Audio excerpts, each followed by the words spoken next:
One of my favorite types of art to make at the minute are satisfying looping animations. There is something about a loop that just pleases my brain. Here are some of the looping animations I've made so far.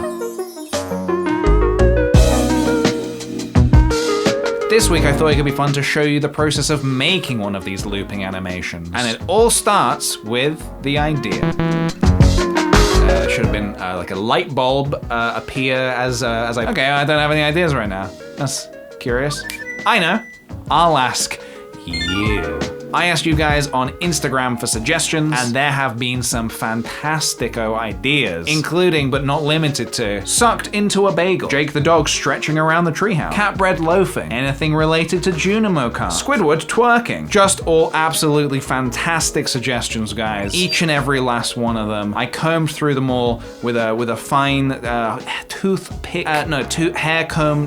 comb. How do you say? What's the phrase? I looked at them all, and this one actually, I quite like this one. Ditto transforming into a rock. It's simple, it's cute. Let's do it. Let's see if I can do this the way I think I can do this.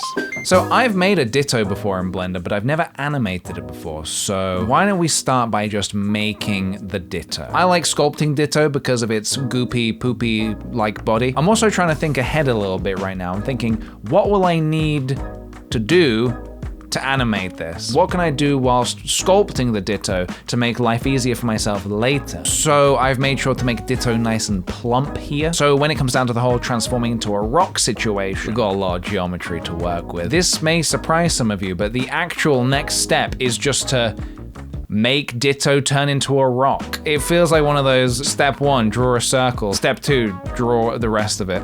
But no, it really is that simple. I figured the simplest way of doing this is just with shape keys. So I started pushing and pulling Ditto around until he started to resemble a formless, rocky, blocky blob. I've used the scrape tool to make these hard, rough edges. I figured that would help make it look a little bit more rock-like. Then I simply duplicate it and turn it gray, and bada bing, bada boom, we have a rock. We have a Ditto, we have a rock, we have a Ditto who can turn into a rock. It's not just a boulder, it's a rock. And so using the shape key technique, as you can see, I can simply slide back and forth between Ditto and the rock. And it's fairly seamless as well. I'm blown away how good that is. Next up, now that we've got the basic transformation down, I'm gonna try and put in some kind of an environment. I'm not terrific with environment work, so I've decided to bring in some grass that I made for a previous project. I quite like this grass. It looks soft. You'd wanna run your hands through it. That's kind of the best kind of grass, I think. And I've just gently nuzzled Ditto and the rock firmly into the grass. It just feels very pleasing, very Pokemon-like as well, very appropriate. So far it's looking good, but it's just a little bit simple. With the animated loops, I like to try and tell a story if possible. And I know 70 frames is not much time to tell a story. That's like just over 2 seconds. How much of a story can you tell in 2 seconds? Well, I'm down for that challenge. I've decided to bring in a Pokeball that I made way back. This was one of the first things I ever made in Blender. I think it still looks pretty good, so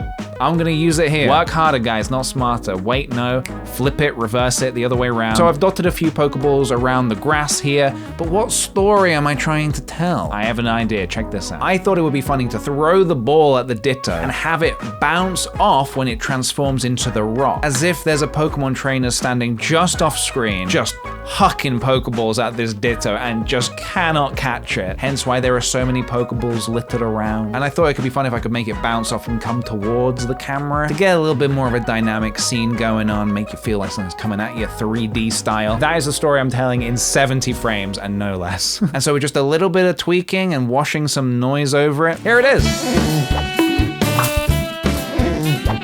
You know what? I'm actually really pleased with this loop. Don't get me wrong, it's very simple, but I did it in about 2 hours. So that kind of feels about right. 2 hours for 2 seconds, 1 hour per second of animation, that feels about right. I think the fact that Ditto is transforming into such a simple object helped a lot. If it was anything more complex, like a Beedrill or a sofa or something, well, a sofa probably wouldn't be too difficult. Now I just want to do a series of Ditto turning into things. Either way, I am very happy to add this to my collection of loops, and I hope you enjoyed the process of getting a little look into the making of one of these. If you've got any other Blender themed challenges you'd like me to take on, do let me know in the comments. Also, if you enjoyed this video, please hit me with a thumbs up and also a cheeky little sub if you're not subbed to the channel. Also, to let you know, sometimes I do my 3D art live on Twitch. Thank you very much for watching this video, everybody. Stay rad, everybody. I'm gonna go transform into a rock. Bye.